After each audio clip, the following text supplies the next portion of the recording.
Good morning बच्चों, आप सब कैसे हैं। आज हम नए चैप्टर लेसन 16 भारतीय अर्थव्यवस्था का स्वरूप पढ़ेंगे। भाग 1 कृषि क्षेत्र। पिछले अध्याय में हमने अर्थव्यवस्था को समझने के लिए उसे तीन क्षेत्रों में बांटा। कृषि एवं संबंधित क्षेत्र, उद्योग क्षेत्र एवं सेवा क्षेत्र में। पिछले लेसन में हमने इन तीनों के बारे में कृषि से संबंधित, उद्योग क्षेत्र से संबंधित और सेवा क्षेत्र से संबंधित अर्थव्यवस्था को समझे थे।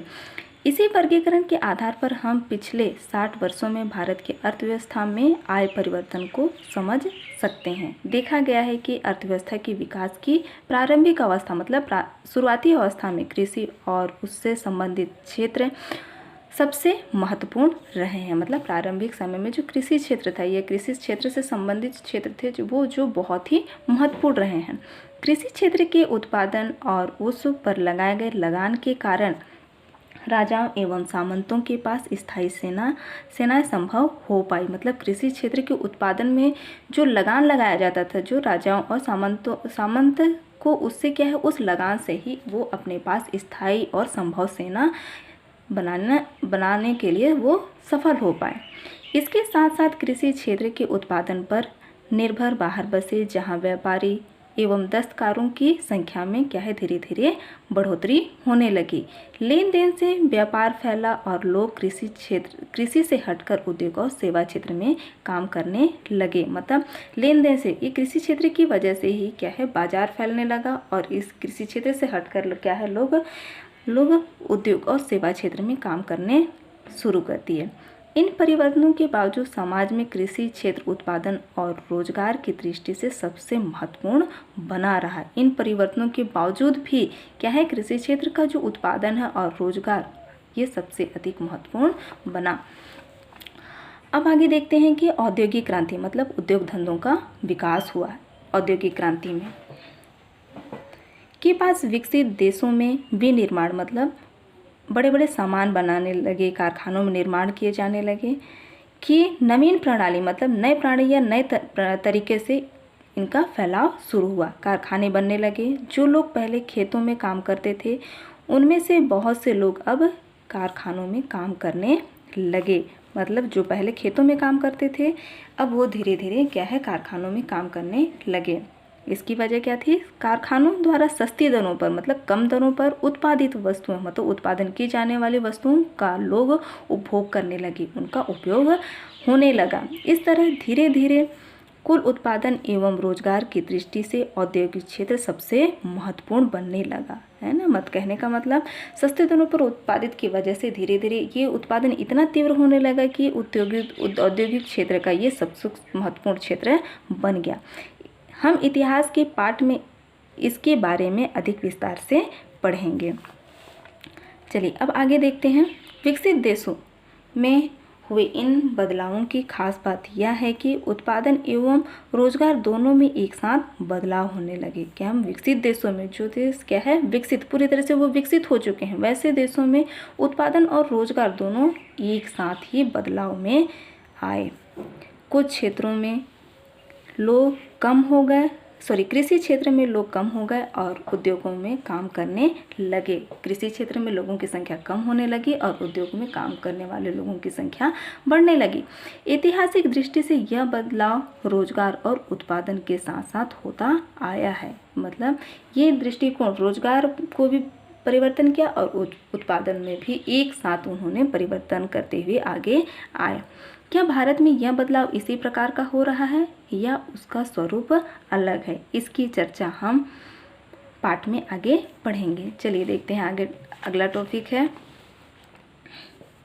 कृषि एवं संबंधित क्षेत्र। भारत एक विकासशील देश है। जो भारत क्या है, अभी भी विकास करने वाला ही देश है, जहाँ कि आधी से अधिक आबादी आज भी कृषि क्षेत्र पर निर्भर हो। मतलब कृषि क्षेत्र से संबंधित वो कार्य कर रहे हैं। स्वतंत्रता के समय देश में 72% लोग कृषि क्षेत्र में रोजगार प्राप्त कर रहे हैं। उस समय सकल घरेलू उत्पाद में कृषि क्षेत्र का योगदान कितना था, 55% था। 60 साल बाद आज भी देश के अधिकांश ग्रामीण परिवारों में कृषि ही रोजगार का मुख्य साधन है। मतलब जो ग्रामीण परिवार में जो कृषि कार्य करने वाले लोग आज भी वो कृषि कार्य ही उनका मुख्य साधन ही रह गया है। कृषि एवं संबंधित क्षेत्र जैसे दुग्ध उत्पादन, मछली पालन एवं वनोपज भारतीय अर्थव्यवस्था में 53% लोगों को रोजगार प्रदान करता है, किंतु आज यह क्षेत्र सकल घरेलू उत्पाद का केवल 15% हिस्सा प्रदान कर रहा है। अब आगे देखते हैं। यहाँ कुछ तालिका दिया गया है। दिए गए आंकड़ों के आधार पर इस तालिका को पूर्ण कीजिए कहा गया है, जिसमें वर्ष 1950-51 स्वतंत्रता के समय पूछा गया है। सकल घरेलू उत्पाद में कृषि क्षेत्र का योगदान कितना था कहा गया। हमने पिछले पेज में देखा कि सकल घरेलू उत्पाद में कृषि का योगदान 55% था और कृषि का योगदान रोजगार में 72% था। इसी तरीके से वर्ष 2009-10 से 60 वर्ष के बाद कहा गया है। उस समय सकल घरेलू उत्पाद में कृषि का योगदान 17% था और कृषि का योगदान रोजगार में 53% था। अब आगे बढ़ते हैं। भारत देश में कृषि क्षेत्र का सकल घरेलू उत्पाद में योगदान कम हुआ है, परंतु इन 60 वर्षों में लोगों को उद्योग या अन्य क्षेत्र में रोजगार नहीं मिल पा रहा है। अतः रोजगार के लिए कृषि पर निर्भरता बनी है, मतलब रोजगार नहीं मिलने की वजह से अभी भी कृषि क्षेत्र पर रहना पड़ रहा है। यदि ऐसे लोग कृषि क्षेत्र को छोड़कर अन्य कार्य करें तब भी कृषि उत्पादन पर कोई प्रभाव नहीं पड़ेगा, अर्थात कृषि उत्पादन में कमी नहीं आएगी। अर्थशास्त्र की भाषा में अर्थव्यवस्था के किसी भी क्षेत्र में आवश्यकता से अधिक लोग, मतलब आवश्यकता से अधिक लोग अगर होंगे तो रोजगार प्राप्त कर रहे हों तो उसे अदृश्य बेरोजगारी या प्रच्छन्न बेरोजगारी कहा जाता है। प्रच्छन्न बेरोजगारी को हम नीचे दिए गए उदाहरण से समझ सकते हैं। देखते हैं उदाहरण में क्या बताया गया है। मान लीजिए एक कृषक परिवार में 6 वयस्क सदस्य मतलब 6 लोग हैं तथा उनके पास 4 एकड़ कृषि भूमि है। ये सभी 6 सदस्य कृषि कार्य करके इस खेत से 40 क्विंटल धान उत्पादन करते हैं। इन वयस्क सदस्यों में से किन्हीं 2 सदस्यों को अन्य क्षेत्र में रोजगार मिल रहा है, मतलब उनको कोई दूसरे कार्य मिल रहे हैं। ये सदस्य कृषि क्षेत्र को छोड़कर नए रोजगार में चले जाते हैं। अब इस कृषि भूमि पर केवल 4 सदस्य ही कार्य करते हैं और 40 क्विंटल धान का उत्पादन करते हैं। इस प्रकार हम देखते हैं कि इन 2 सदस्यों की कृषि उत्पादकता शून्य रही कहने का मतलब उन्होंने कृषि कार्य में हाथ नहीं बटाया। इनके अन्य क्षेत्र में चले जाने से भी कृषि उत्पादन पर कोई प्रभाव नहीं पड़ा। कहने का मतलब जहाँ 6 सदस्य 40 क्विंटल धान का उत्पादन करते थे, लेकिन अब 2 सदस्य के चले जाने से भी कृषि उत्पादन पर कोई फर्क नहीं पड़ा। इसलिए कहा गया है, यहाँ परिभाषा के आधार पर कहा गया है कि किसी भी क्षेत्र में आवश्यकता से अधिक लोग यदि रोजगार प्राप्त कर रहे हों तो उसे अदृश्य बेरोजगारी या प्रच्छन्न बेरोजगारी कहा जाता है। आइए अब देखते हैं आगे। अतः इस कृषि कार्य में आवश्यकता से अधिक सदस्यों का होना प्रच्छन्न बेरोजगारी को दर्शाता है। इन सदस्यों के दूसरे क्षेत्र में चले जाने का फायदा उस कृषक एवं उसके परिवार को हुआ। कहने का मतलब कि जहाँ 2 सदस्य किसी अन्य रोजगार क्षेत्र में कार्य कर रहे थे, उनसे जो आय प्राप्त हुआ वो उनको फ़ायदा हुआ और साथ में उन्होंने उन भूमि से जो फसल उत्पादन किया, जो 40 क्विंटल धान उत्पादन किया, ये दोनों उनको आय के रूप में प्राप्त हुए। 2 सदस्यों की आय अलग से प्राप्त हुई, परिणाम स्वरूप कृषक परिवार के आय में क्या होने लगी, वृद्धि होने लगी। एक तो अन्य रोजगार से और दूसरा कृषक परिवार में जो स्वयं के उत्पादन से प्राप्त से। अब आगे देखते हैं। नीचे दिए गए वृत्त आरेख के माध्यम से हम जनसंख्या और उनका सकल घरेलू उत्पाद में योगदान को समझने का प्रयास करेंगे। वर्ष 2009 और 10 की स्थिति को दिखाया गया है, जिसमें कृषि क्षेत्र में रोजगार प्राप्त लोगों का प्रतिशत दिखाया गया है 53%, जो NSSO के माध्यम से नेशनल सैंपल सर्वे ऑफिसर, जिसको राष्ट्रीय नमूना सर्वेक्षण कार्यालय के द्वारा दर्शाया गया है। उसी तरीके से सकल घरेलू उत्पाद में कृषि का प्रतिशत कितना रहा है, 15%, जो जिसका स्रोत CSO के माध्यम से किया गया है, जिसमें सेंट्रल स्टैटिस्टिकल ऑर्गेनाइजेशन, जिसको हिंदी में कहा जाता है केंद्रीय सांख्यिकीय संगठन। आप इसको इन रंगों के माध्यम से भी बेहतर समझ सकते हैं, जिसमें ग्रीन कलर में दिखाया गया कि कृषि एवं संबंधित क्षेत्र को दिखाया गया है कि कितना प्रतिशत पाया गया है। उसी तरीके से यहाँ पे ब्लू कलर में दिखाया गया कि अन्य क्षेत्र जो क्या है उद्योग एवं सेवा क्षेत्र को दर्शाया गया है। अब आगे देखते हैं।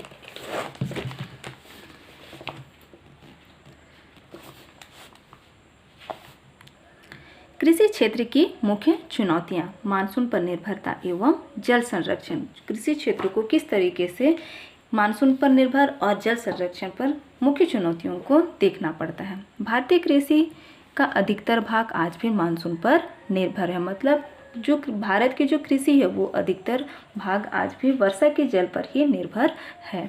एक और जहाँ सामान्य एवं समय पर हुई वर्षा कृषि क्षेत्र के लिए लाभदायक होती है, मतलब समय पर वर्षा होने पर कृषि क्षेत्र में लाभदायक प्राप्त होती है। वहीं दूसरी ओर अतिवृष्टि मतलब अत्यधिक वर्षा एवं सूखे से कृषि क्षेत्र चरमरा जाती है। चरमरा जाती है मतलब कृषि क्षेत्र क्या है, सूखने लगती है। फसलों में होने वाली विभिन्न बीमारियां, कीटों के प्रकोप, ओलावृष्टि, अत्यधिक मात्रा में ओलावृष्टि होना आदि से कभी कभी कृषि उत्पादन में कमी के साथ साथ लागत वापस मिलना तक मुश्किल हो जाता है। मतलब जो कृषक अपने फसल उत्पादन में जितनी लागत लगाया रहता है उतनी लागत मिलना भी, जितना उन्होंने लगाया उतना भी प्राप्त होना उसको मुश्किल हो जाता है। प्राकृतिक परिवर्तन के कारण कृषक हमेशा अनिश्चितता से जूझते रहते हैं। अनिश्चितता से जूझते रहते हैं कहने का मतलब कि कभी वर्षा होती और कभी वर्षा नहीं होती, तो इसका भार कृषक को ही जूझना पड़ता है। ऐसी स्थिति में वे कर्ज के कारण भी परेशान हो जाते हैं, क्योंकि फसल उत्पादन के लिए जो उन्होंने कर्ज या बैंकों के माध्यम से या किसी भी माध्यम से वो लोन या कर्ज लिए रहते हैं उसको उनका भुगतान या जूझना पड़ता है। अब आगे देखते हैं। किसी भी प्राकृतिक परिवर्तन के जूझने के लिए कई प्रकार की योजनाओं की आवश्यकता होती है। जैसे कि यहाँ पे एग्जाम्पल बताया गया कि फसल बीमा के अंतर्गत अनाजों का संग्रहण, इकट्ठा, मौसम के पूर्वानुमान मतलब पूर्व के अनुमान के आधार पर फसल के प्रकार का चयन जैसे उपाय अपनाकर समस्याओं का काफ़ी हद तक समाधान किया जा सकता है। यहाँ पे बताया गया है कि अगर कृषि उत्पादन में फसल में अगर इस परिवर्तन को जूझने से निकलने के लिए क्या है, पहले से किस मौसम को पूर्वानुमान मतलब पहले की मौसम के पूर्वानुसार उसे देखना और समझना होगा, जिससे हम काफ़ी हद तक उन समस्याओं से बाहर निकल सकते हैं। इस प्रकार की योजनाओं का उचित क्रियान्वयन मतलब उचित तरीके से अगर कार्य किया जाए तो हमारे लिए एक क्या है, चुनौती है। आगे देखते हैं अगले पैराग्राफ में। आज हमारे देश में लगभग 45% कृषि भूमि सिंचाई के विभिन्न साधनों से सिंचित है। विभिन्न साधनों से सिंचित है कहने का मतलब जैसे नलकूप हो गया, डैम हो गए, इन साधनों से कृषि की सिंचाई की जाती है। फिर भी एक बड़ा हिस्सा केवल मानसून पर निर्भर है। इनकी सिंचित भूमि या सिंचाई करने के साधन के बावजूद भी आज भी कृषि का बड़ा हिस्सा किस पर निर्भर है, मानसून पर निर्भर है। यही सूखी खेती का इलाका है। यहाँ जल संरक्षण पहला लक्ष्य है, मतलब जल को सुरक्षित रखना ही पहला लक्ष्य है। एक और यहाँ के किसान जौ, चना, तुअर, सोयाबीन, कपास, मूंगफली, ज्वार आदि की खेती करते हैं।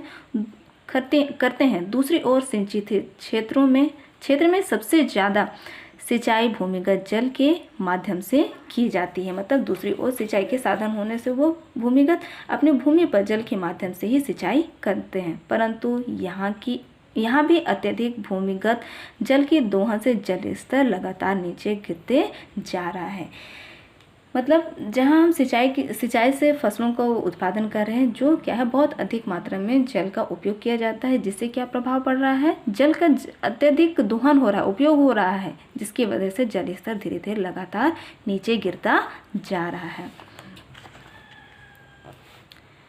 उदाहरण स्वरूप एक व्यक्ति ने अपने घरेलू कार्य एवं सिंचाई हेतु नलकूप खुदवाया। उसे 20 वर्ष पूर्व सिर्फ 150 फीट की गहराई पर पानी मिल गया था। 5 वर्ष बाद अन्य ग्रामीणों ने भी नलकूप खुदवाया। उन्हें 250 फीट पर पानी मिला। धीरे धीरे जल स्तर नीचे जाने से उस व्यक्ति का बोर सूख गया। इसके 3 वर्ष पश्चात उसने व अन्य ग्रामीणों ने 30 फीट की गहराई तक नलकूप खुदवाया। यदि यही क्रम चलता रहा तो आगामी कुछ वर्षों में भूगर्भ में मतलब भूमि के अंदर से पानी प्राप्त करना बहुत मुश्किल कार्य हो जाएगा, क्योंकि धीरे धीरे जो जल स्रोत है वो धीरे धीरे लगातार नीचे गिरते चले जा रहे हैं। अतः हमें गिरते भूजल स्तर की गंभीरता को समझना होगा कि जो जल स्तर, भूमि का जल स्तर जो कम हो रहा है उसे हम सबको क्या है विचार करने होंगे, उन्हें समझने होंगे कि हम सही तरीके से जल का उपयोग करें। भूजल संग्रहण के लिए हमें वर्षा जल को स्टॉप डैम, मेड़बंदी, गहरे कुएं बनाकर संग्रहित करना चाहिए। वर्षा जल को हमें स्टॉप डैम के माध्यम से भी हम संग्रहित कर सकते हैं, मेड़बंदी के माध्यम से, और गहरे कुएं बनाकर हम पानी को इकट्ठा कर सकते हैं। इससे भूजल स्तर में गिरावट की संभावना कम हो जाएगी। जो जल स्तर जो कम होता जा रहा है उसकी समस्या को हम कम कर सकते हैं। भूजल वैज्ञानिकों के सुझाव अब लोगों द्वारा ग्रामीण एवं शहरी क्षेत्र में धीरे धीरे अपनाए जा रहे हैं कि किस तरीके से जल स्तर को नीचे जाने से रोकें।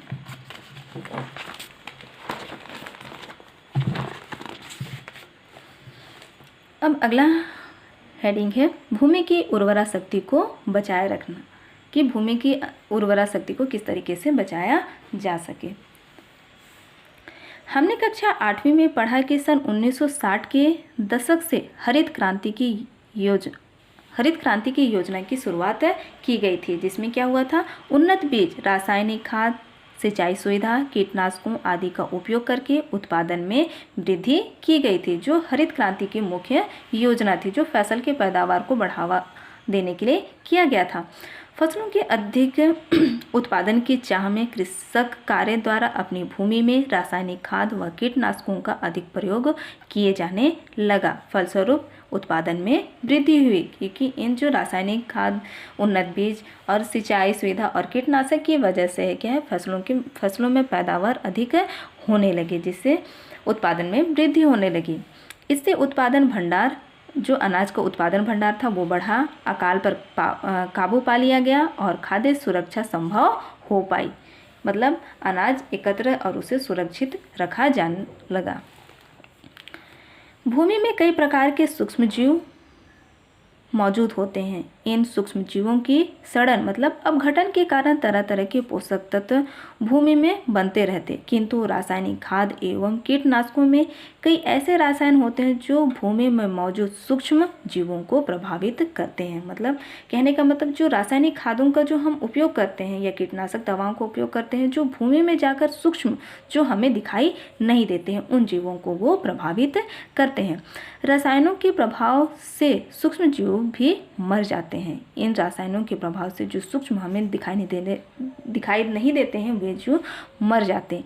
इन सूक्ष्म जीवों के नहीं रहने से कृषि की उर्वरा शक्ति धीरे धीरे क्या होती है, कम होती जाती है। कृषकों को इस बात का अनुमान है कि भूमि की उर्वरा शक्ति कम हो रही है, पर वे उत्पादन बढ़ाने के लिए रासायनिक खाद और फसल को विभिन्न प्रकार के कीटों से बचाने के लिए कीटनाशक का उपयोग कर रहे हैं। मतलब यहाँ ये बताया गया कि किसान को इस बात का अनुमान है कि उर्वरा शक्ति धीरे धीरे कम हो रही है, लेकिन वे अपनी उत्पादन शक्ति मतलब फसलों की उत्पादन शक्ति को बढ़ाने के लिए वो रासायनिक खाद, बीजों या रासायनिक चीज़ों का उपयोग करते आ रहे हैं। इससे कृषि लागत काफ़ी महंगी होती जा रही है। खेती के तरीके में कुछ मूलभूत परिवर्तन की आवश्यकता है, जैसे व्यापक रूप से जैविक खाद का उपयोग करना और मिश्रित एवं बहुफसली कृषि को अपनाना। व्यापक रूप से जैविक, जैसे कि यहाँ पे खाद का उपयोग किया जा सकता है, तथा साथ ही मिश्रित खेती मतलब एक ही खेती में विभिन्न तरह की फसलों को या 2-3 फसलों को लगाकर हम कृषि को बढ़ावा दे सकते हैं। इससे भूमि की उर्वरा शक्ति बनी रहेगी और कृषि लागत अपेक्षाकृत क्या हो जाएगी, सस्ती हो जाएगी। इस तरीके से क्या है, उर्वरा शक्ति जो भूमि की जो उर्वरा शक्ति है वो बनी रहेगी और कृषि लागत में जिस तरीके से हमने ऊपर पढ़ा है कि रासायनिक खाद बीजों का उपयोग किया जा रहा है जिसमें लागत क्या है, बहुत अधिक होती है। तो ऐसी विधि से या ऐसे तरीके अपनाने से हम कृषि की लागत को कम कर सकते हैं। अब आगे देखते हैं। आमतौर पर देखा गया है कि किसी एक ऋतु में बड़े क्षेत्र में सभी कृषकों द्वारा एक ही तरह की फसल ली जाती है। किसानों ने अनुभव किया है कि इस कार्य में यदि किसी भी मौसम में प्राकृतिक परिवर्तन होता है तो उस क्षेत्र में सभी फसलें प्रभावित होती हैं। मतलब मौसम के द्वारा जो परिवर्तन होता है या प्रकृति में जो परिवर्तन होता है वो क्या है, फसलों पर भी प्रभावित होती है। मिश्रित एवं बहुफसली मतलब एक ही खेती में 2-3 फसलों का किया जाना। कृषि के अपनाए जाने से प्राकृतिक परिवर्तन के कारण होने वाली हानि से फसल को बचाया जा सकता है। जैसे किसी गांव के कृषक रबी के मौसम में विभिन्न खेतों में गेहूं, चना, मटर, मसूर, सरसों आदि की उपज लेने लगे। इसका परिणाम यह हुआ कि प्राकृतिक परिवर्तन से कुछ फसल ही प्रभावित है एवं शेष फसल को क्या कर लिया गया, बचा लिया गया। सूखी खेती के इलाकों में देसी एवं कम पानी वाली फसलें जैसे जौ, बाजरा, मूंग, उड़द आदि का उत्पादन किया जा सकता है। यहाँ पे एक ऑप्शन भी बताया गया है कि हम सूखी खेती के माध्यम से जहाँ कम पानी से भी हम फसलें उत्पादन को बढ़ा सकते हैं। आज की चुनौती है कि सरकारी योजनाओं द्वारा बहुफसलीय योजनाओं को प्रोत्साहन कैसे दिया जाए। इसके लिए क्या है, एक चुनौती बने कि सरकार कृषकों के लिए या कृषि उत्पादन करने वाले कृषकों के लिए वो किस तरीके से बहुफसली कृषि को उत्पादन करने में बढ़ावा दे सके। बच्चों आज के लिए हम इतना ही पढ़ेंगे। आप लोगों का होमवर्क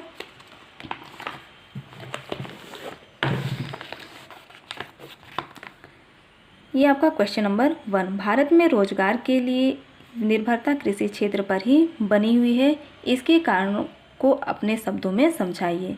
दूसरा है, क्या कारण है कि कृषक अनिश्चितता से जूझते रहते हैं। क्वेश्चन नंबर 3, सिंचित क्षेत्र को बढ़ाना किन किन कारणों से महत्वपूर्ण है। ये 3 क्वेश्चन आपको दिए जा रहे हैं बच्चों, ये आप लोगों का होमवर्क है। Thank you.